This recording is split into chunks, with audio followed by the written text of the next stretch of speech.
உயிர்த்தெழுந்த ஆண்டவராகிய இயேசு கிறிஸ்துவின் இனிய நாமத்தில் என் அன்பின் வாழ்த்துக்களை இந்த வேளையிலே உங்களுக்கு தெரிவித்துக் கொள்கிறேன். ஆண்டவர் தாமே உங்களை இந்த நாளிலே ஆசீர்வதித்து உங்களை காக்க கடவாராக. குறிப்பாக இன்றைய நாளில் ஒரு விசேஷித்த ஒரு நாளாக அங்கே பார்க்கக்கூடியதாக இருக்கிறது. இன்றைக்கு இயேசு கிறிஸ்து உயிர்த்தெழுந்ததை இந்த உலகம் முழுவதும் கொண்டாடி கொண்டிருக்கிறார்கள். பிரியமானவர்களே, இந்த உலகத்திலே ஒருவர் பிறந்தார், வளர்ந்தார், மரித்தார். ஆனால் ஆண்டவராய் இயேசு கிறிஸ்து மாத்திரம் இந்த உலகத்திலே பிறந்தார், வாழ்ந்தார், மரித்தார், உயிர்த்தார் என்று சொல்லக்கூடியதாக இருக்கிறது. நமது ஆண்டவராய் இயேசு கிறிஸ்து வெற்றி சிறந்தார். உண்மையிலே அவர் உயிரோடு கூட எழுந்த தேவனாக இருக்கிறார். வேதம் முழுவதே நாம் வாசித்து பார்க்கும் பொழுது, குறிப்பாக புதிய ஏற்பாட்டை நாம் வாசிக்கும் பொழுது, ஆண்டவராய் இயேசு கிறிஸ்து இந்த உலகத்திலே எனக்காக உங்களுக்காக இந்த உலகத்திலே அவர் வந்தார். அது மாத்திரமில்லாமல் அவர் மரித்து அவரை அடக்கம் பண்ணினார்கள். அவர் 3ஆம் நாள் உயிரோடு கூட எழுந்தார்.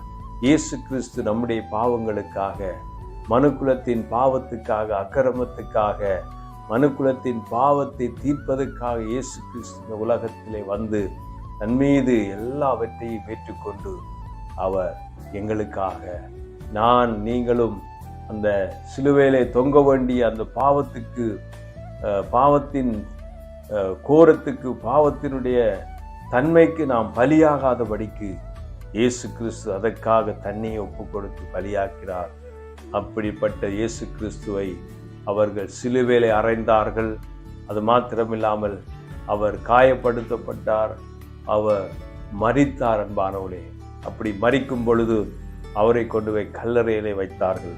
அந்த கல்லறையிலே வைத்த பொழுதுதான் அங்கே நான் வாசிக்கிறேன், அங்கே மார்க்கு எழுதின சுவிசேஷமும் 16ஆம் அதிகாரம், அங்கே 16ஆம் அதிகாரத்தில் 6வது வசனத்தை நான் வாசிக்கிறேன். அவன் அவர்களை நோக்கி, பயப்படாதிருங்கள், சிலுவையில் அறையப்பட்ட நசரேயனாகிய இயேசுவை தேடுகிறீர்கள். அவர் உயிர்த்தெழுந்தார், அவர் இங்கே இல்லை, இதோ அவரை வைத்த இடம் என்று அங்கே தேவதூதன் அவர்களுக்கு சொல்லுவதை இந்த வேதாகமத்திலே நாங்கள் வாசிக்கிறோம். அதாவது இயேசு கிறிஸ்துவை அடக்கம் பண்ணப்பட்ட அந்த கல்லறையிலே வைக்கப்பட்டிருக்கிற அந்த கல்லறைக்கு அவர்களுடைய யூத கலாச்சாரத்தின்படி அந்த உடலுக்கு தைலத்தை பூசி அதற்கு மரியாதை செலுத்தும் வண்ணமாக இயேசுடைய சரீரத்தை பார்க்கும்படி அந்த கல்லறைக்கு அவர்கள் வந்திருந்தார்கள். அது 3ஆம் நாளாய் இருக்கிறபடினால் இயேசு கிறிஸ்து அன்றைக்கு உயிர்த்தெழுந்திருந்தார். அவர் மரணத்திலிருந்து வென்ற தேவனாக இருக்கிறபடினால் அங்கே அவர்கள் வந்த பொழுதுதான் இந்த 6வது வசனத்தில் இங்கே பார்க்கிறோம். அவன் அவர்களை நோக்கி, பயப்படாதிருங்கள், சிலுவையில் அறையப்பட்ட நசரேயனாகிய இயேசுவை தேடுகிறீர்கள். அவர் உயிர்த்தெழுந்தார், அவர் இங்கே இல்லை, இதோ அவரை வைத்த இடம் என்று பெருமையான அந்த கல்லறையை தேவதூதன் அவர்களுக்கு காண்பித்தார் என்பதை இந்த வேதாகமத்திலே சொல்றது. நீங்கள் சிலுவையிலே அடித்து, சிலுவையிலே அவரை ஆணிகளாலே அறையப்பட்டு, சவுக்கினாலே அடிக்கப்பட்டு அந்த இயேசு கிறிஸ்து சிலுவையிலே மரித்தார். அது மாத்திரமில்லாமல் அடக்கம் பண்ணப்பட்ட அந்த கல்லறை அங்கே வைக்கப்பட்டிருந்த அந்த கல்லறையை பார்க்கும் பொழுது இயேசு கிறிஸ்து அவர் உயிர்த்தெழுந்தார். அந்த கல் புரட்டி தள்ளப்பட்டு உயிர்த்தெழுந்த இயேசுவாக அவர் அங்கே இல்லாததை பார்க்கக்கூடியதாக இருக்குது. அவர் வைத்த இடம், அந்த கல்லறையை அங்கே பார்க்கின்ற பொழுது அது வெறுமையான கல்லறையாக, கல் புரட்டி தள்ளப்பட்ட ஒரு கல்லறையாக அன்றைக்கு அது காணப்பட்டது. பிரியமானவர்களே, ஏனென்றால் இயேசு கிறிஸ்து மெய்யாகவே உயிர்த்தெழுந்தார் என்பதை பார்க்கக்கூடியதாக இருக்கிறது. இயேசு உயிர்த்தெழுந்தார், அவருடைய வல்லமை, அவர் இன்றைக்கும் இயேசு கிறிஸ்து உயிரோடு கூட இருக்கிறார். இன்றைக்கும் உலகத்திலே கிறிஸ்தவம் ஏன் இன்றைக்கு அசைக்க முடியாததாக, இன்றைக்கு கிறிஸ்தவத்தின் நம்பிக்கைகளை அநேகர் இரும்பு கரம் கொண்டு அநேக காரியங்களை செய்தும் ஏன் இன்றைக்கு அது அடக்கக்கூடாமல் இருக்குதென்றால், இதை ஸ்தாபித்தவரும் இந்த கிறிஸ்தவத்தை பிரதிபலிக்கக்கூடிய, கிறிஸ்தவத்தை கொண்டு வரக்கூடிய இந்த இயேசு கிறிஸ்து அவர் உயிர்த்தெழுந்தவராக இருக்கிறார்.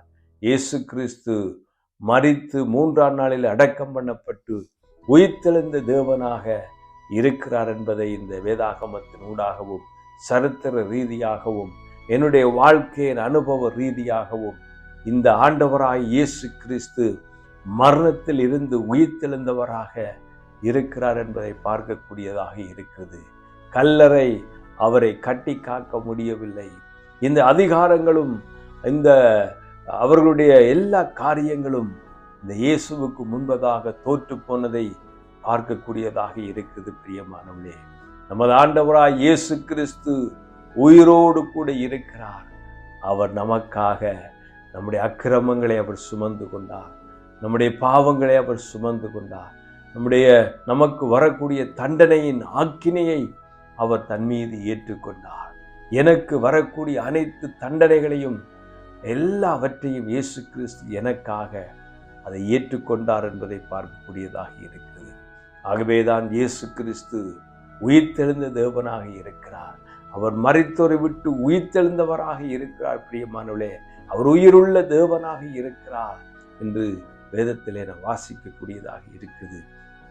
எனக்காக உங்களுக்காக தன் ஜீவனையை கொடுத்த ஆண்டவர் நம்மை நேசிக்கிறவராக இருக்கிறார்.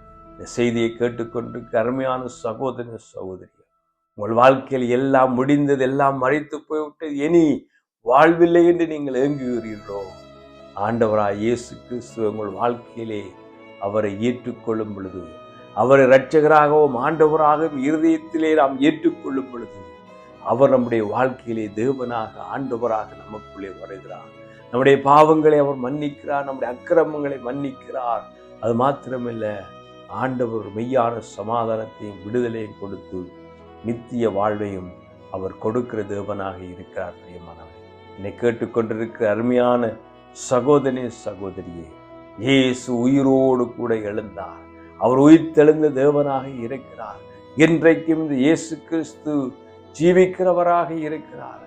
அந்த உயிர்த்தெழுதலின் வல்லமை நம்மை நிச்சயமாக சந்திக்கும், உங்களை நிச்சயமாக சந்திக்கும். இந்த இயேசுவை உங்கள் வாழ்க்கையிலே இரட்சகராக ஆண்டவராக மீட்பராக தேவனாக ஏற்றுக்கொள்வதனால் இந்த உயிர்த்தெழுந்த வல்லமை உங்களையும் சந்திக்கும்.